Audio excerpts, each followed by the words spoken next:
जय हिंद दोस्तों, आशा करता हूँ कि आप सब लोग बेहतर होंगे। श्री वशिष्ठ अकेडमी के इस ऑनलाइन प्लेटफॉर्म पर मैं पंकज शर्मा एक बार फिर से आप सभी का बहुत-बहुत स्वागत करता हूँ।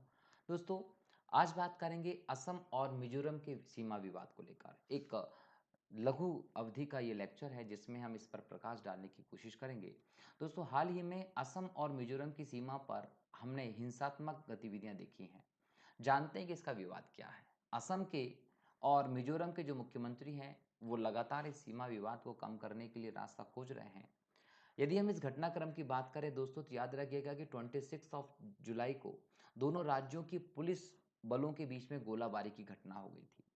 जब इस पुलिसों के बीच में गोलाबारी की घटना हुई, तो इसमें 6 पुलिसकर्मी और 1 नागरिक की मृत्यु हो गई थी और इसके अलावा 60 से ज़्यादा लोग जो हैं वो इसमें घायल हो गए थे।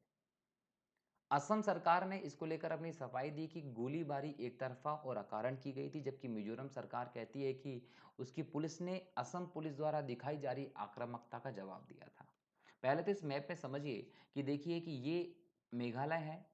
मेघालय के बाद ये जो ब्लू ब्लू आप देख रहे हैं ये असम है। असम की सीमा इस प्रकार से ये आई है जो यहाँ मेघालय से लगती है और पूर्व में मणिपुर और नागालैंड से लगती है। दक्षिण में हम बात करें दोस्तों तो मिजोरम जो है वो यहाँ है। मतलब ये वाली जो सीमा है ये मिजोरम की सीमा है। तो यहाँ पर इस सीमा के समय पे आपको विवाद की घटनाएं देखने को मिल रही हैं। समझते हैं कि ये विवाद क्या है। दोस्तों, विवाद की उत्पत्ति का कारण ये था कि असम और मिजोरम के बीच में विवाद की उत्पत्ति के कारण की यदि हम बात करें दोस्तों, तो याद रखिएगा कि असम और मिजोरम के बीच में 164.6 किलोमीटर लंबी परिवर्तनशील अंतर्राज्यीय सीमा, याद रखिएगा परिवर्तनशील अंतर्राज्यीय सीमा, जिसको हम परिवर्तित कर सकते हैं। भारतीय संविधान के अनुच्छेद जो है भाग 1 जो है उसके तहत हम सीमा में परिवर्तन कर सकते हैं। अनुच्छेद नंबर 3 इसका प्रावधान करता है और यदि इसके तहत संसद कोई भी परिवर्तित करती है संबंधित राज्य की अनुमति के बाद, तो कहीं ना कहीं इसको संविधान संशोधन नहीं माना जाएगा। ये भी प्रावधान किया गया है। तो ये जो सीमा है जिसको हम परिवर्तनशील अंतर्राज्यीय सीमा कहते हैं, इस सीमा पर संघर्ष जो है वो दशकों पुराना, मतलब नया संघर्ष नहीं है, ये बहुत पुराना संघर्ष है। इसका विवाद का जो केंद्र है वो ब्रिटिश काल के दौरान की गई 2 अधिसूचना है। ब्रिटिश काल के दौरान जो अधिसूचना की गई थी वो इसका कारण है। मिजोरम सरकार जो है वो दावा करती है कि Bengal eastern frontier regulation act जो था 1873 का, इसके अंतर्गत 1875 में जो अधिसूचना जारी की थी ब्रिटिश सरकार ने, उसके तहत ये ज़मीन जो है वो मिजोरम की है। मतलब क्या कि 1875 की जारी की गई अधिसूचना जिसका आधार था 1873 का एक्ट, उसके तहत ये ज़मीन जिसको लेकर विवाद हो रहा है, वो ज़मीन जो है वो मिजोरम की है। वहीं असम कहता है कि ये ज़मीन हमारी है। असम कहता है कि लुशाई पहाड़ियों का सीमांकन करने वाली राज्य सरकार द्वारा 1933 में, देखो दूसरी अधिसूचना क्या, 1933 में जो अधिसूचना दी गई थी उसका हवाला कौन देता है? असम सरकार।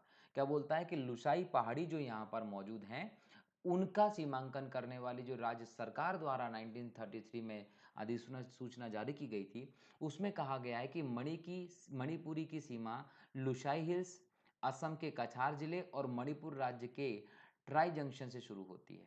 मिजो लोग इस सीमांकन को स्वीकार नहीं करते। तो एक तरफ इस क्षेत्र को मिजोरम जो है वो अपना बताने की कोशिश करता है 1873 के एक्ट के तहत 1875 में जारी की गई अधिसूचना के आधार पर। वहीं असम जो है वो 1933 की अधिसूचना का हवाला देते हुए इसे अपने क्षेत्र में बताता है।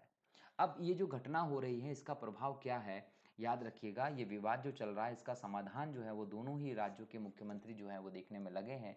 केंद्र सरकार ही इसके संदर्भ में जो है अपना कोशिश जारी किए हुए है। तो यहाँ पर 26 जुलाई की घटना की बात यदि हम करते हैं तो इसका बहुत व्यापक प्रभाव हुआ है दोस्तों। कहीं न कहीं यहाँ पर जो स्थानीय लोग थे असम में, उन्होंने मिजोरम को जोड़ने वाली एकमात्र रेलवे ट्रैक को उखाड़ दिया। राष्ट्रीय राजमार्ग संख्या 306 जो है उसको अवरुद्ध कर दिया। और जब ये दोनों की दोनों चीज़ें आपने अवरुद्ध कर दी, इसका सीधा-सा प्रभाव पड़ा है आवागमन, परिवहन और चीज़ों पर। मिजोरम से आने जाने वाले जो नागरिक होते हैं उनको वस्तुओं का परिवहन करने में बहुत ज़्यादा दिक्कतें आई हैं, जिससे आर्थिक रूप से भी नुकसान हुआ है और लोगों को भी क्षति झेलनी पड़ी है।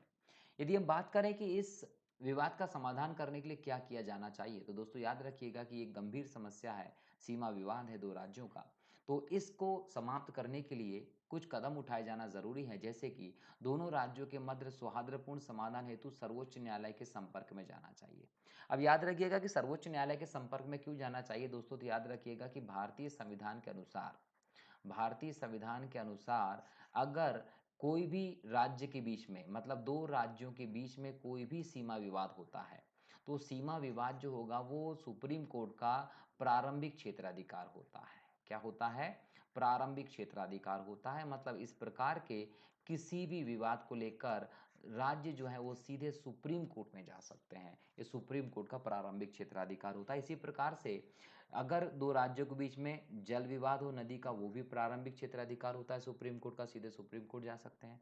अगर केंद्र और राज्य के बीच में कोई विवाद होता है तो वो भी सुप्रीम कोर्ट का प्रारंभिक क्षेत्राधिकार होता है। मतलब ऐसे कोई भी विवाद जो होंगे वो प्रारंभिक क्षेत्राधिकार के तहत होते हैं, जिसके तहत ये सुप्रीम कोर्ट की शरण ले सकते हैं, वहां से इनका समाधान हो जाता है। दूसरा इनका जो कदम होना चाहिए दोस्तों, कि केंद्र सरकार की सीधी निगरानी में सीआरपीएफ बलों द्वारा इस क्षेत्र में गश्त और निगरानी बढ़ाई जानी चाहिए। मतलब यहाँ पर आपको सीआरपीएफ के जो बल है, हमारी पावर है, उसको यहाँ पर लगाना चाहिए। यहाँ पर इसकी गश्तें बढ़ाना चाहिए, निगरानी को बढ़ावा दिया जाना चाहिए, ताकि जो सीमा पर हालात बिगड़ते हैं उसको रोका जा सके, ताकि यहाँ पर हिंसा को रोका जा सके और शांति की व्यवस्था की जा सके। तो सीआरपीएफ की गतिविधियों को यहाँ पर बढ़ावा दिया जाए, ताकि कोई और आदमी या प्रॉपर्टी हताहत ना हो। एक और कदम उठा सकते हैं कि हालात ना बिगड़े इसलिए संवेदनशील संदेशों को पोस्ट करने से बचा जाना चाहिए। सोशल मीडिया प्लेटफॉर्म का विवेकपूर्ण उपयोग किया जाना चाहिए। मतलब कि ऐसे कोई भी स्थिति, संवेदनशील पोस्ट जो सोशल मीडिया पर जारी किए जा सकते हैं, व्हाट्सएप पे, फेसबुक पे, इंस्टाग्राम, किसी के द्वारा भी, जिससे कि इस प्रकार से हालत बिगड़े, हिंसात्मक गतिविधियों को बढ़ावा मिले, सीधे तौर पर मैं कहूँ तो भड़काई पोस्ट जो होते हैं उन सबको रोकना चाहिए। तो देखते हैं समाधान क्या होता है। जैसे ही समाधान पे कुछ आता है तो हम वापस से इस पे चर्चा करेंगे। ठीक है दोस्तों, यदि वीडियो को पसंद करते हैं तो दोस्तों लाइक, शेयर और सब्सक्राइब जरूर कीजिए, ताकि आपके साथ वाले दोस्त देख सकें। बेल आइकन को क्लिक कीजिए, ताकि जैसे ही नेक्स्ट वीडियो में डालता हूं तो आपको तुरंत ही इसका नोटिफिकेशन आ जाए और आप उसको सबसे पहले देख सकें। जय हिंद दोस्तों।